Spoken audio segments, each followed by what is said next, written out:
Hello, BookTube, and welcome to the second part of the tour of the Wall of Novels. There's a few housekeeping things I want to go over, which I neglected to go over in the first part, so I'll do it now. Firstly, what you're looking at are simple Billy bookcases from IKEA, the cheap kind. Uh, these have an extension on the top, which costs like an extra £10 or £15, whatever. So the first thing I did when I moved into this house was to measure up and order in the bookcases, and easy to assemble, as I'm sure you know.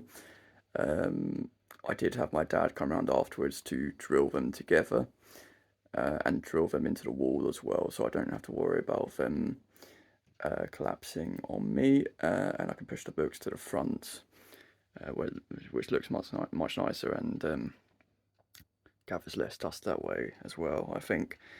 Secondly, as I've mentioned, this is the wall of novels, so with a couple of exceptions, the film books and some DVDs in the corner, and the W.H. Auden collection, which I showed you in the first part, where I just don't have any other space to put those things at the moment.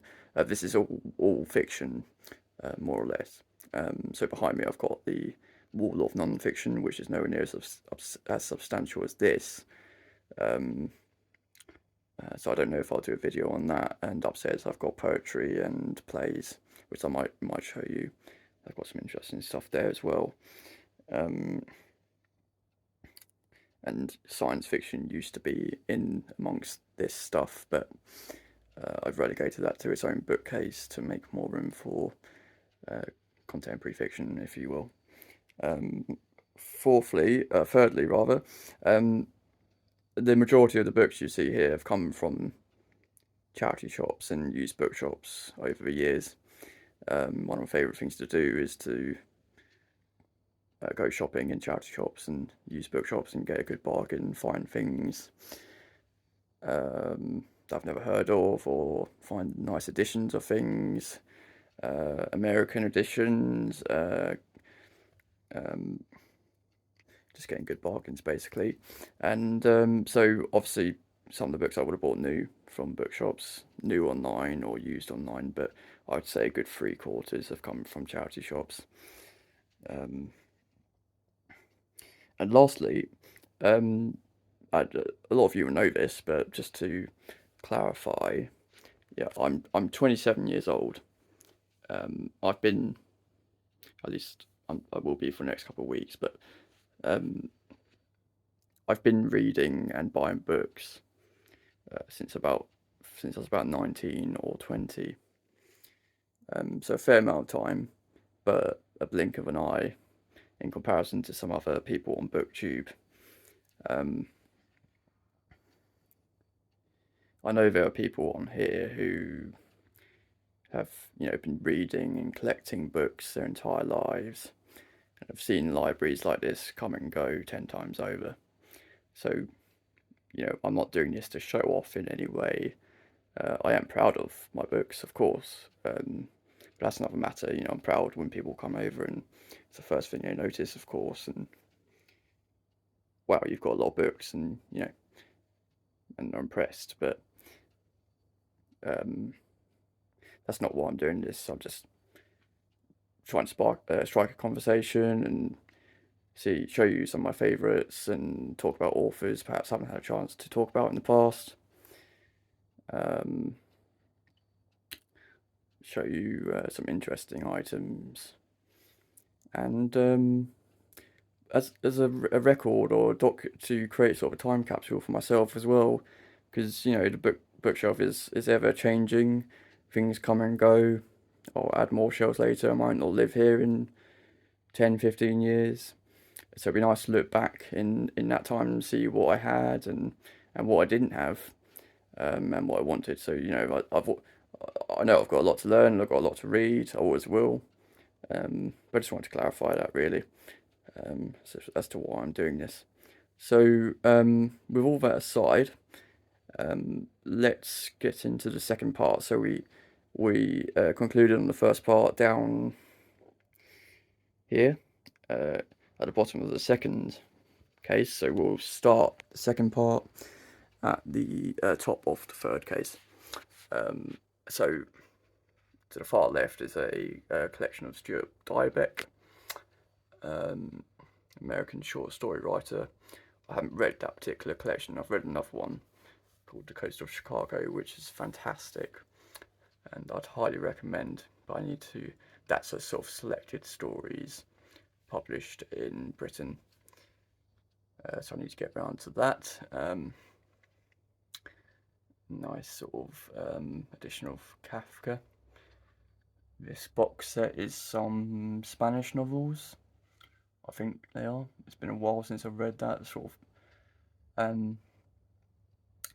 of postmodern. But interesting. That book, The Foundling, I think is actually slightly collectible. I got it. I paid, I don't know, £4 for it. I didn't really know what it was. It's very nice, sort of French children's novel. And at the time I bought it, it seemed to be going for quite a lot of money on the internet. So that's quite nice. But I hadn't read it yet. And of course, next to that is the new novels by Cormac McCarthy, which I didn't talk about. But you know, the Passenger. It's a very nice box set, published in the UK. The Passenger, I thought, was stunning in places. I thought it was funny, unpredictable, thought provoking, but I'm not sure it worked as a novel. I would quite happily read it again. It was an experience, I think, is the best way I can describe it. And Stella Maris, its sort of companion novel, didn't do anything for me at all, really. I thought it was a bit of a damp squib in comparison. I'm not sure why it was published separately. I don't know why it could have been incorporated into The Passenger. I don't know. But I won't say any more about that because Conrad might get upset.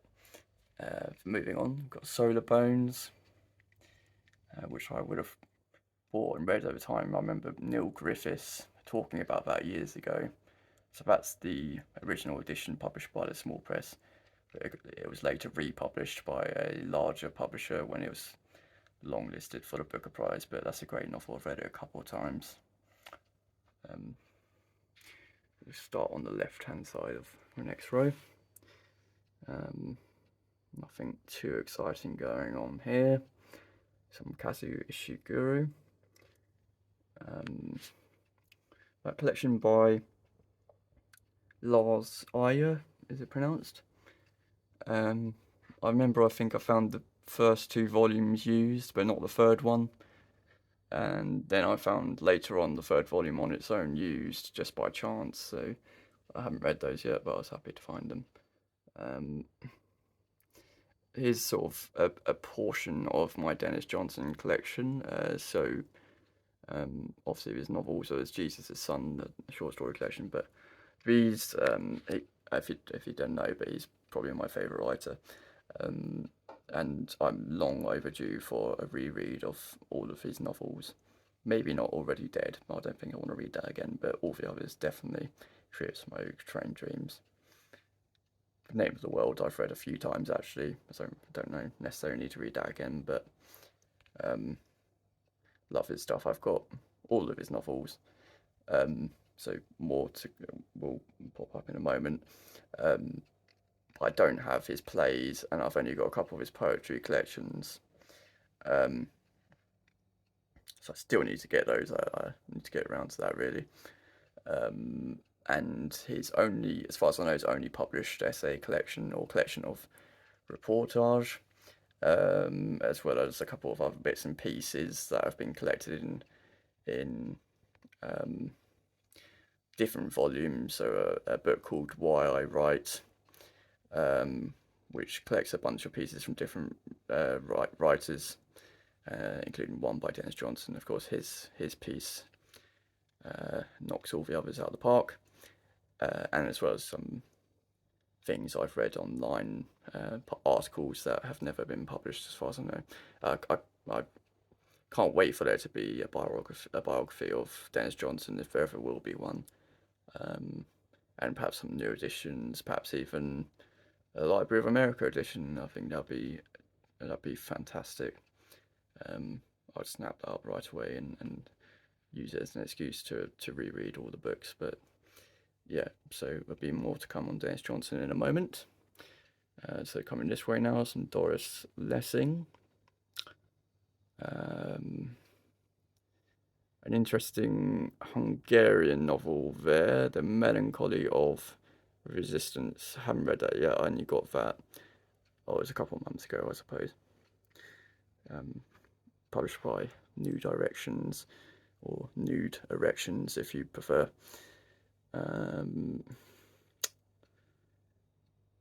Okay, some editions of James Joyce. Not much to say about that. Moving on. Dalkey Archive edition of The Tunnel.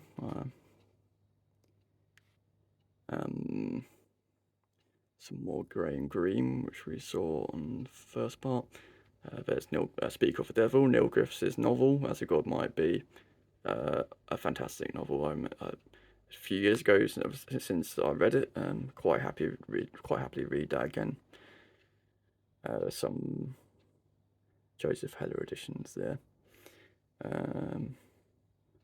Hunger by Hamsun, I believe, is a Nobel Prize winning author. This novel, The Nun, actually, I got for Christmas this year from my brother and now sister-in-law, whom I'm going to visit in next week in Italy. I think it is actually an Italian novel published by Europa.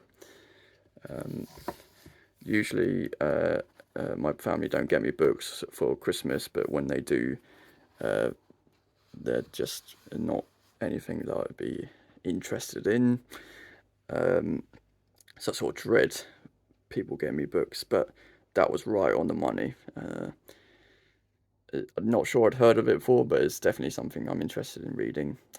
So I think actually I will take it on holiday next week, and it's a good excuse to read it whilst I'm actually in Italy. A novel by B.S. Johnson called Trawl. I think, I don't know if I'll be able to show this. I don't think I can do this with one hand, but yes, I can. The pages at the end are sort of falling out. The only thing is, and I don't think all the pages are there. The only thing is, I know B.S. Johnson is a highly experimental. I'm just going to leave this out for a moment. Highly experimental writer. One of his books, I forget what it's called. Oh God, what's it called? Anyway, his most famous book, which famously came in sort of box, and all the pages are loose, and you can be read in any order or whatever. So I wonder if actually that's the case with this book, Trawl, where it's supposed to be like that at the end, where the pages are falling out. But it may not be the case at all. But I think I remember looking up online at the time and not being able to find a conclusive answer to that. So, nevertheless, I haven't read it. So, moving on. This I literally just picked up and shelved today. French novel Nobel Prize winner.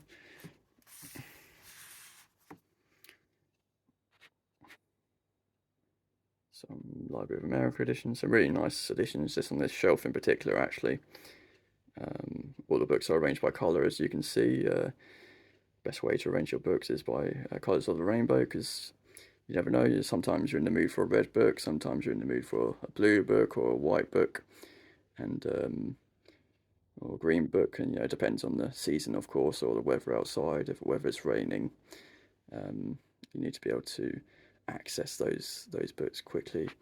So it's always best to arrange them by colour. Another Nobel Prize winner, Fiasco, I think that's Hungarian. And how do you pronounce it? Laclésio, French Nobel laureates.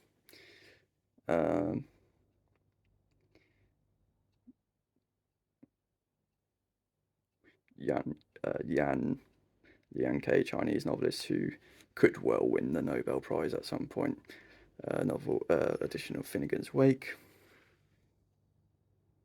and well, firstly Gabriel Josephovici, British Italian novelist and critic, writes some really interesting sort of modern stuff. Well, he would probably prefer to classify it as modernist. Um, I think The Inventory there is his first novel. And then some more Dennis Johnson, um, The Largesse of Sea Maiden. A good example of the poor quality of UK books. This came out in 2018, brand new hardcover, first edition, and see if I will be able to show. I don't know if it'll come out, but the pages are already yellowing, unfortunately. But I've read it many times, but no excuse really. That's why I always prefer the American editions usually, because they often have acid-free paper. But anyway, so let's move down to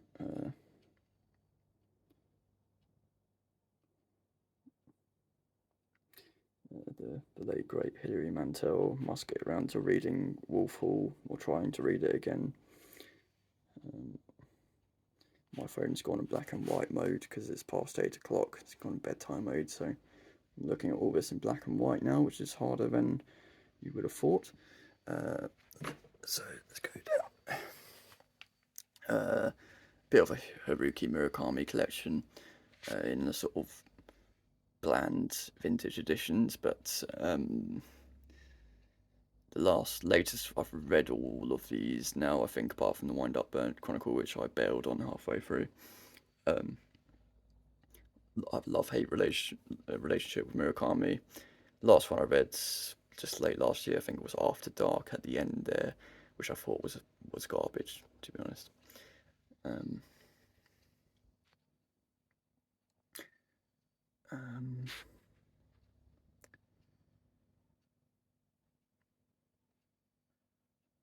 John McGahern, a great writer. And this is John McGahern as well, I believe, a proof copy of Stories. Of course, found in a charity shop. Cosmic Colours, who I was spoken about before, and I did read the Library of America edition, but I have since found this nice edition, which includes most of the same stuff, but a couple of things which aren't in the Library of America edition there, so it's nice to have anyway. That copy of Gone with the Wind actually belonged to my grandma, and when she passed away, she didn't have many books, but I thought, well, I'll take one, just sort of memento. There wasn't much to choose from, but I chose Gone with the Wind, a very old sort of edition of that. No idea whether she would. I don't think she. Well, I know she didn't read it because she didn't read books at all. So it must have been her husband, my grandfather. The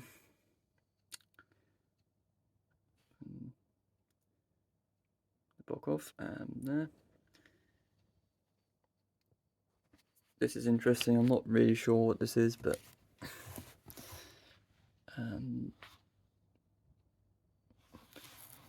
that became a film. Grace Paley, I didn't really get on with. There's still a bookmark in there, and I will pick that up again one of these days. I forgot I had this. Alex Phoebe Mordew, I think that's a proof copy as well. Okay. And this bottom shelf here aren't actually my books. These are my friends who, for whom I'm harbouring these books. So I've read about a quarter of these, and maybe a third. So everything on the left hand side I've read. So let's see, up until Alfred Hayes is In Love, and then everything after that I haven't. So, and there's some great books here. Revolutionary Road, the Suzeki there. It was so funny. So a lot of Japanese stuff as well, actually. So what I'll do, here's some some Philip K. Dick I need to reshelve, so I'll just move that out of the way so you can see the rest of these, and move up. I have no idea, but when we were about 16, I bought this for my friend as a Christmas present. And I'll bear in mind, when I was 16, didn't have a literary bone in my body, and I have no idea how I came across this novel. I think I ordered it online. I have no idea how I came across it, where I'd heard of it. I've never heard of it since. But the sort of postmodern gimmick behind it, you see those numbers on there. Every edition of this novel is in a different order. So I guess it's like that Netflix TV show Kaleidoscope, which I haven't watched, but I've heard no end of things about. So everyone who has this has a different experience with it. Which is quite interesting. I've not read it. I believe my friend did read it, but might give that a try. So, and I believe it's translated from the Italian as well. So, quickly moving on and try and get this done in just this part of the last shelf at the top. Those editions of Proust are very nice, fairly collectible, I suppose, but I got them very cheaply in a charity shop, of course. I think I do want to read I've only read Swann's Way, and I do want to read all of them, but I don't know if I'll do them in those editions because the font is quite small and it's not the most pleasant way to read them. We'll see. I might give it a try. Up there's Liberation Day by Jules Saunders. I need to pull that down because I want to reread a couple of those stories. Insomniac Dreams by Nabokov, published by Princeton University Press. I actually got that in their sort of recent flash sale, like 75% off. I think that's over now. But that's literally just Nabokov's dreams that he wrote down, and then of course some like extra material, so introduction and notes and things like that. But there are actual like photocopies of the actual notebooks as well, I think, in there. Quite a really nice book. And above that, another book I just bought today, some contemporary Chinese fiction, which came out in the 90s. Nice omnibus edition of Muriel Spark. It reminds me I want to see maybe if I can order the other volumes of that, because that is very nice. The Village Idiot, which I would refer you to. Well, I'd recommend you to read that. I did do a review on it. I wouldn't necessarily recommend a review, but I highly recommend the book. The great Indian novel, which isn't literary criticism as I initially thought when I bought that. It's actually a novel. Eudora Welty, which I must get around to reading, and some Tom Wolfe. I only read The Bonfire of Vanities, which I really liked, so I must read the rest as well. And Tobias Wolff, who, of course, was George Saunders' teacher, and I think as I grow older, I've come to prefer Tobias Wolff. His stories are fantastic. And I believe he's been working on a novel for about 10 years now. It may even be published now, but I can't wait for when that comes out. And then a sort of small-ish Iris Murdoch collection, all in Penguins and vintage editions, some more Nabokov, V.S. Naipaul, Mark Nash's novel. That's another blast from the past.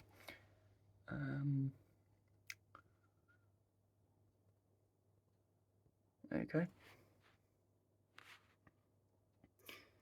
A novel near the end, Frederick Raphael. I believe he wrote the Eyes Wide Shut screenplay or something, or did it with Stanley Kubrick. I didn't get on with that novel at all. I actually bailed on it. Didn't really like it. I think I would perhaps try it again in future, but it was a bit disappointing. Let me zoom out a bit. Sorry, some pinching, obviously. This is really nice. Old edition of an Italian novel. No, sorry, story. It's not a novel.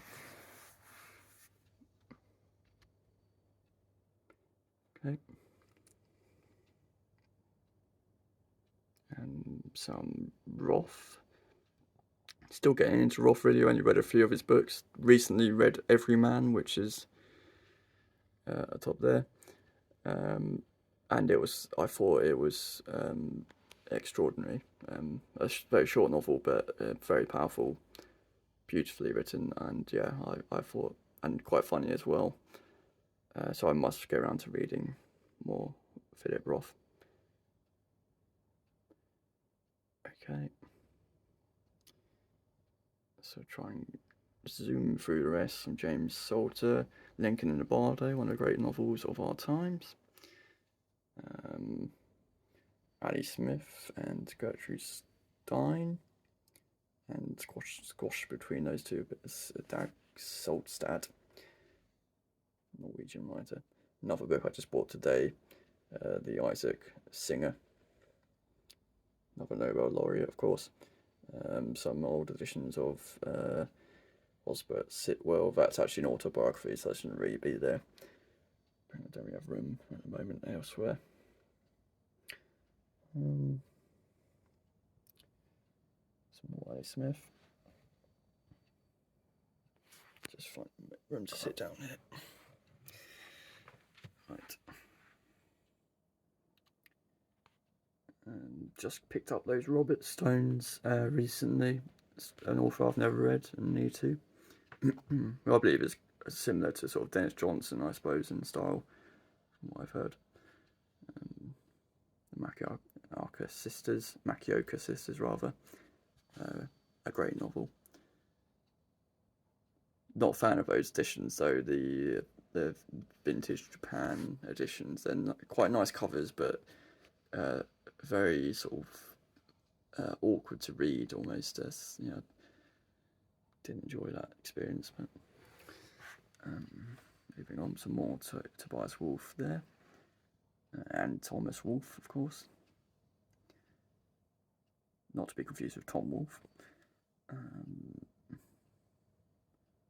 And coming to the end, some C.P. Snow.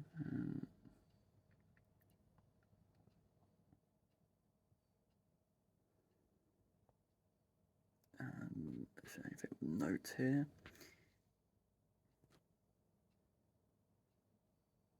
Dennis Wheatley is not an author I'm a fan of or anything. I've never read him, but my auntie and uncle, for some reason, well, they're his biggest fan, and they have every single first edition signed somehow. Well, I assume they went to his readings and stuff, but they sort of thrust that upon me, The Satanist, and said, "You must read it, it's incredible," etc., etc. And I thought, oh, it's a nice gesture, so I've kept it. I think I did try reading it once, but yeah, not really for me. I really like those old editions of Virginia Woolf there. It's sort of a bit of a mixture of Virginia Woolf. And as we come to the end, is actually anthologies and short story collections. So just get down here and so just show you some of these and some more science fiction, fantasy, etc. I need to move and just to show you.